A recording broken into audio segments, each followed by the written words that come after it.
Hi there, this is Introducing Emmy, and we're working on page 580, chapter 17 of Trying Human, my webcomic. The link will be down in the description. Before I started recording, I had already set up the page, the frames and the word bubbles, and I work on each panel separately. My thumbnails for the pages are drawn off the computer. You'll probably briefly see them here in a minute when I switch back to the regular page. I should have probably formatted the page on the camera, but I didn't even think to do it. I just started drawing the panels and or drawing like the frames and positioning everything along with the word bubbles, and then I thought, oh, well, I should probably start recording, so I did. So apologies for not being able to see that process. I might actually do a whole video on just how I set up the pages. Now, I do each panel individually. I copy the thumbnails from the full page and take them into their own Photoshop file to draw each one individually. I feel like this gives me a lot of extra room to work with, a lot of wiggle space, so to speak. In animation, if we were drawing characters, we'd always draw them way beyond the borders of the animation table. We would tape paper down to the table so that we could extend their bodies off the frame so that we knew where they were in space. So I thought I should probably start doing that for my comic pages. I'm not sure when exactly I started doing that. I want to say maybe sometime like at the end of the second volume, beginning of the third volume, somewhere in there. We're on volume oh goodness, what volume are we on? I think we're on 5 right now. I should have probably checked before I started recording, but that's okay. So I go through and I make multiple corrections. I use a lot of layers to keep going over. Well, I shouldn't say that. I don't actually use a lot of layers. I keep compressing them down, and I just keep going over and over and over until I feel like I've got it. I'm very big on the characters looking really, really consistent. That was something that was kind of beaten to my head when I was an animator.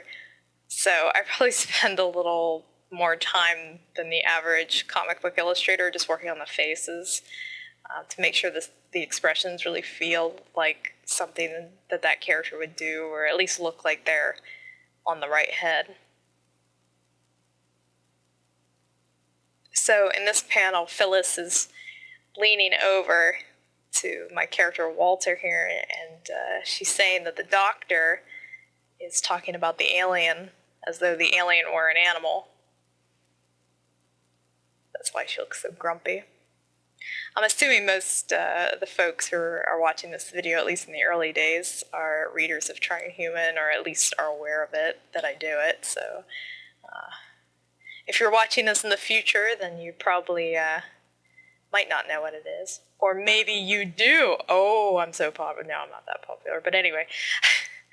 So redrawing Walter's eyes here. I was originally going to have him kind of looking at EB1 and the alien and Glasner, and I decided to have him looking at her instead.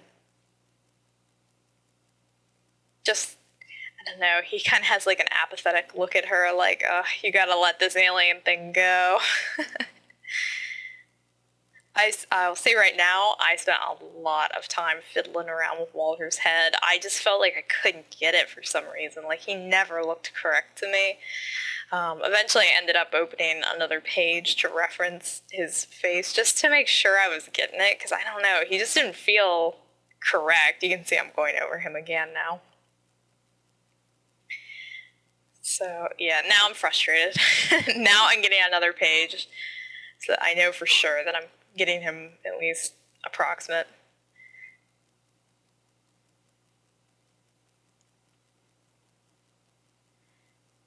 You probably have noticed I use the polygon selection tool or just the regular lasso tool quite a bit to select features on the faces of the bodies and manipulate them and transform them with the transform tool, the transform tool. And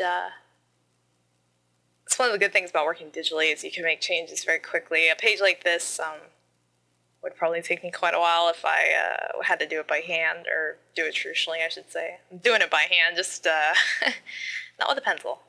So right there, I'm just making sure that her bust and her shoulder are correct. And here's what the page looks like in the early stages. Now, this page is kind of unique in that Glasner, or I should say Phyllis, is talking over Glasner, so there's multiple word bubbles stacked on top of each other. I don't often do that, but this page kind of called for it.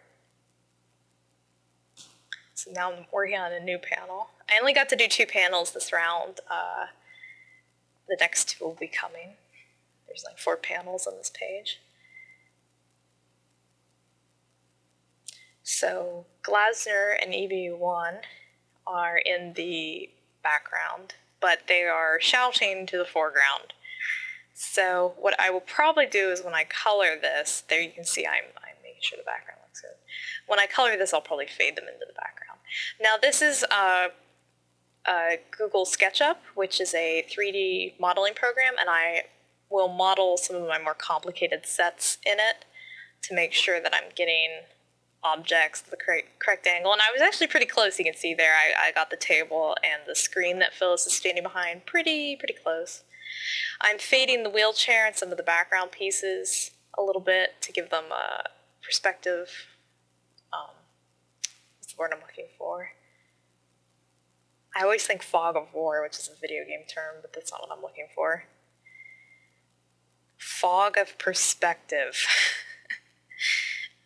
So here I make EB1's head quite a bit bigger. I always draw it too small for some reason. I have to go back and fix it.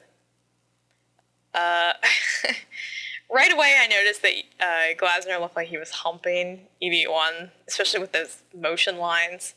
So I had to keep fiddling with his body to make sure that he didn't look like he was trying to do naughty things to Ebes.